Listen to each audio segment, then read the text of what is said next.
Assalamualaikum warahmatullahi wabarakatuh.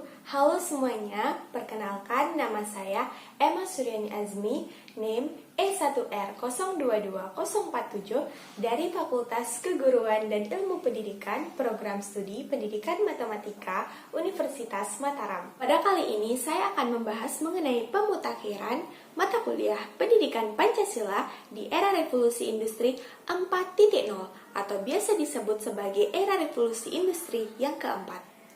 Dari judul yang saya angkat mengenai pemutakhiran atau perubahan mata kuliah pendidikan Pancasila di era revolusi industri yang keempat, ada 4 cakupan materi yang akan kita bahas. Yang pertama, sebenarnya seperti apa sih mata kuliah pendidikan Pancasila tersebut? Yang kedua, bagaimana sebenarnya bentuk dari revolusi industri yang keempat? Yang ketiga, seperti apa sih dunia pendidikan pada era revolusi industri yang keempat atau yang terakhir mengenai pemutakhiran atau peningkatan mata kuliah pendidikan Pancasila di era revolusi industri yang keempat. Yang pertama, kita akan membahas mengenai apa sih sebenarnya pengertian dari mata kuliah pendidikan Pancasila. Sebelum itu, kita harus paham mengenai pengertian dari mata kuliah, lalu akan kita kaitkan kepada mata kuliah pendidikan Pancasila. Mata kuliah adalah satuan pembelajaran yang diajarkan dan dipelajari oleh mahasiswa pada tingkat perguruan tinggi, yang disusun berdasarkan cakupan pembelajaran lulusan atau biasa disingkat dengan CPL, yang dibebankan kepada mahasiswa berisi materi pembelajaran, penilaian, metode dan bentuk pembelajaran, serta memiliki bobot minimal 1 satuan kredit semester atau biasa disebut dengan SKS. Kemudian, kita akan membahas mengenai apa sih sebenarnya mata kuliah pendidikan Pancasila tersebut. Jadi, pada pasal 35 ayat 5 Undang-Undang Nomor 12 Tahun 2012 tentang Pendidikan Tinggi menyatakan bahwa kurikulum perguruan tinggi memiliki 4 mata pelajaran wajib. Yang pertama, itu adalah pendidikan Pancasila, kemudian ada pendidikan agama, pendidikan kewarganegaraan, dan pendidikan bahasa Indonesia. Jadi dari sini dapat kita simpulkan bahwa mata kuliah pendidikan Pancasila adalah salah satu mata kuliah penting yang harus ada dalam setiap universitas. Mata kuliah pendidikan Pancasila ini bertujuan untuk membentuk karakter mahasiswa yang berjiwa Pancasila serta menanamkan nilai kepada mahasiswa agar mahasiswa tersebut memiliki rasa nasionalisme yang tinggi, sehingga mahasiswa dapat menyadari bagaimana seharusnya dia menjadi mahasiswa yang sesuai dengan tatanan Pancasila yang ada di negara kita. Lalu, bagaimana sebenarnya era revolusi industri yang keempat? Jadi, era revolusi industri yang keempat itu adalah era di mana teknologi seperti kecerdasan buatan, kendaraan otonom, dan internet saling mempengaruhi dalam kehidupan manusia. Dengan kata lain, teknologi dan manusia tidak bisa dipisahkan. Lalu, bagaimana tahapan era revolusi sebelumnya?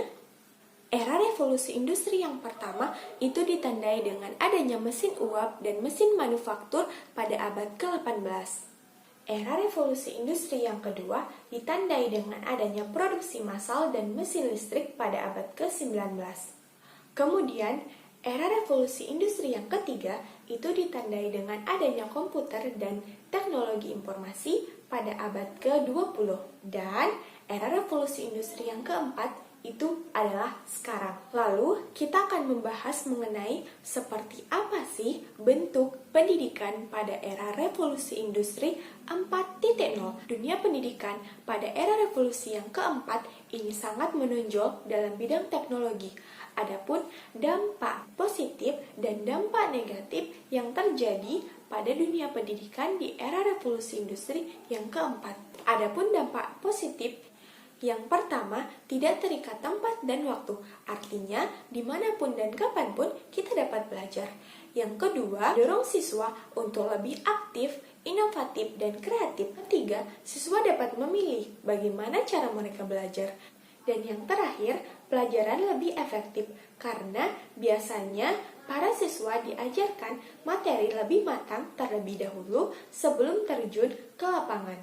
Kemudian adapun dampak negatif pertama, jika siswa tersebut tidak mampu untuk mengikuti perkembangan zaman, maka dia akan tertinggal. Kedua adalah tugas guru semakin berat, teknologi semakin berkembang, dan pembentukan karakter pada siswa juga akan semakin berat.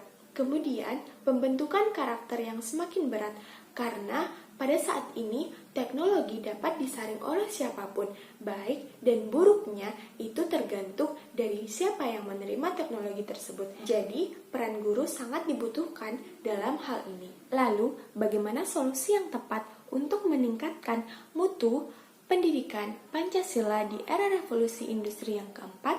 Di sini, saya akan membahas dua cara yang tepat untuk meningkatkan mata kuliah pendidikan Pancasila di era revolusi industri yang keempat. Cara yang pertama itu adalah pembentukan karakter bagi mahasiswa. Yang kedua itu adalah pemilihan metode yang tepat dalam dunia pembelajaran.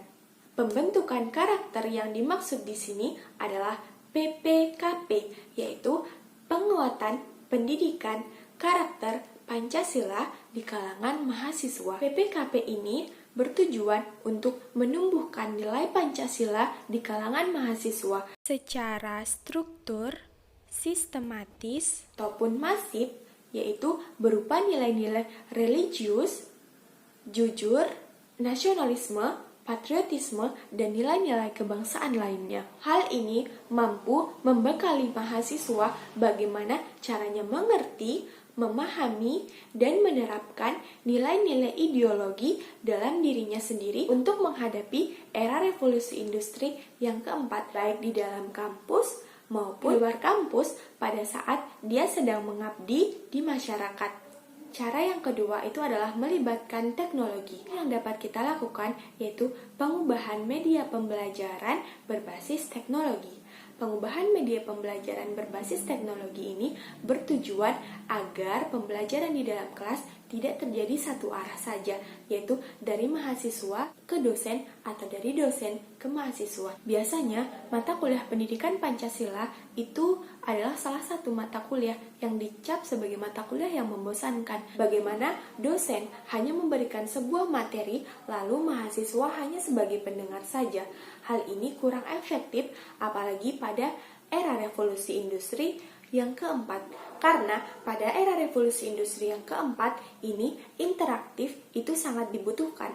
Kolaborasi antara keinteraktifan di dalam kelas dan teknologi itu sangat dibutuhkan untuk melancarkan pembelajaran yang ada di dalam kelas. Salah satu contoh yang dapat kita ambil dari interaktifan di dalam kelas yang mengaitkan tentang teknologi, yaitu pembentukan PowerPoint yang dapat dilakukan oleh dosen dalam mengajar yang diselipkan dengan video-video pembelajaran atau video-video sejarah yang dapat menunjang pengetahuan mahasiswa, sehingga pada saat ini teknologi itu dapat digunakan dalam media pembelajaran agar pembelajaran di dalam kelas tidak monoton hanya kepada satu arah saja. Dosen dapat menanyakan kepada mahasiswa apa yang mereka dapatkan pada hari ini setelah mempelajari apa yang disampaikan oleh dosen. Sekian video dari saya, semoga apa yang kita dengar dalam video ini bisa menambah wawasan kita semua.